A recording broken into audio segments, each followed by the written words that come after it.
Hello everybody, welcome to my channel. Today I choose to talk about one of my favorite apps of all time and something that's tremendously helped me in 2020, especially with everything that's been going around. It's an app called Fabulous, which uses behavioral economics to help you set goals and actually achieve them.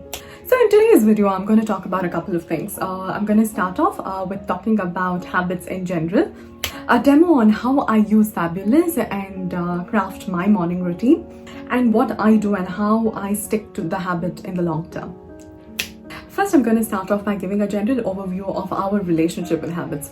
We all have good habits we want to inculcate. For example, right in the morning, we want to go for a jog or go for a run to start off our day with some little exercise. And for the first few days, we are very motivated and very pumped. And after that, you see yourself fall back and, not feeling that interested and kind of just get into this, fall off the bandwagon and be like, you know what, I've already missed it. I might as well miss it again. Conventional economics speaks to the fact that if a human wants to go for a run in the morning, he will just go about and do it.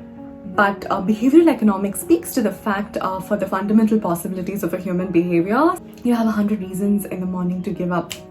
That's the day we feel like our legs are just completely not working. You suddenly just don't have legs. And our mind comes up with several such excuses, and it's very normal. I think I've been there, and I'm pretty sure I'm hoping I'm being relatable here, because I think it's normal to, make excuses and not actually fulfill your habit.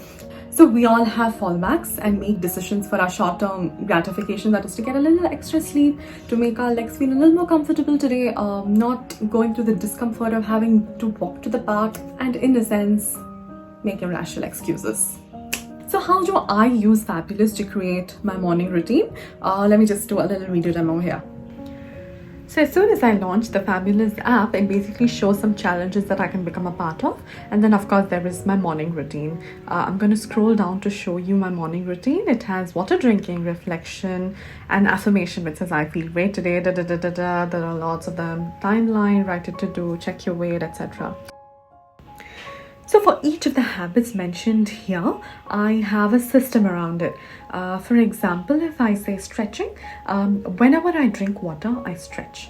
So whenever I drink water or take a sip, it acts as a trigger for me to stretch a little bit on an everyday basis, which is very necessary, especially if you're working long hours in front of your desk. So basically that acts as a trigger, and that acts as a system around actually ensuring this habit sticks with me for a very, very long time. And it's something that I still really follow. And I think it's been about 7-8 months for which I've actually been doing this.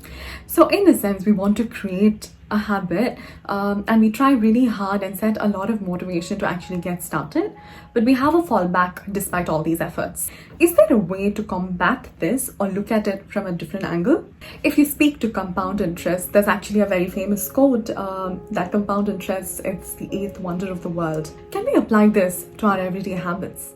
This graph here is basically from this book called Atomic Habits by James Clear, which is one of my favorite books, which speaks to the fact that if you add tiny habits on an everyday basis, or if you have like tiny changes to everyday basis, it can compound into something huge in the future, even though you don't see the results immediately.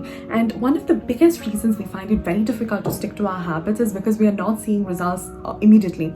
How about we inculcate something that is very tiny in nature and actually wait for it to compound into something of much higher value in the future? The second part to creating habits itself is about creating systems around your habits.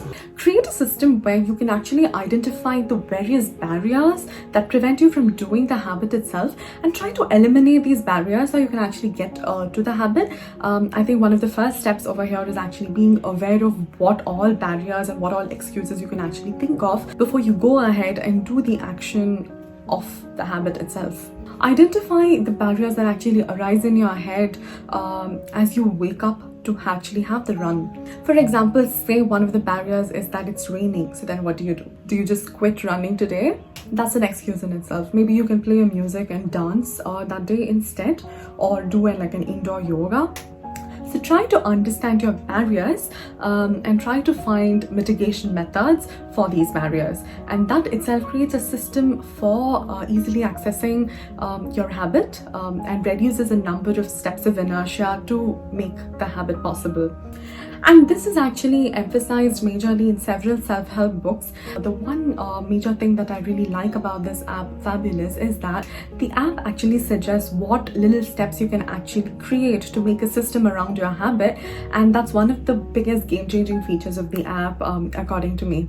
For those who read or don't read a lot of self-help books, this is one of the apps that actually inculcates a lot of tiny knowledge from different kinds of books and helps you put it in action, or that's what I've seen from my first-hand experience. How do I make myself stick to the habit long term? So I'm not gonna deny, I have my days where I'm super pumped up to do something, and then I have my days where I don't feel like doing anything. I just want to sit in the bed and like do nothing. Firstly, that's absolutely okay. We do need days of recharging. The one thing the app has helped me is to get back and not feel guilty about falling back from a habit that I intended to start. And it helps inculcate this growth mindset in the process. And the main reason this is actually possible is because it's actually developing a system around it. A lot of it is, of course, attributed to self-discipline, even if an app comes and helps you. But my argument is that you can teach yourself discipline when you do these tiny attainable tasks that the app actually asks you to do as part of creating a system for the habit formation. You feel a little dopamine, you feel a little good about yourself, you feel a lot more self-love, you feel a little more confidence for yourself, and you tell yourself that you can achieve anything that you put your mind to. And this mindset is really important for you to actually create great habits or achieve your goals in general in life. In conclusion, this app is absolutely amazing. It's helped me apply a lot of tidbits that I've learned from reading or hearing from various sources and actually put it into practice, and in turn help create systems around it to help me stick with it for a very long time. I am not sponsored for this video at this point. I think I have one subscriber, and that's probably my sister cheering me on. Genuinely though, I think they should sponsor me, but I hope you get a chance to try Fabulous, and they have a free trial version, and let me know if you like it. I have put the necessary information that you might need to download the app in the description box below, and I hope it helps you. Thank you for watching. Please like this video if you like it. Please subscribe to my channel. Bye.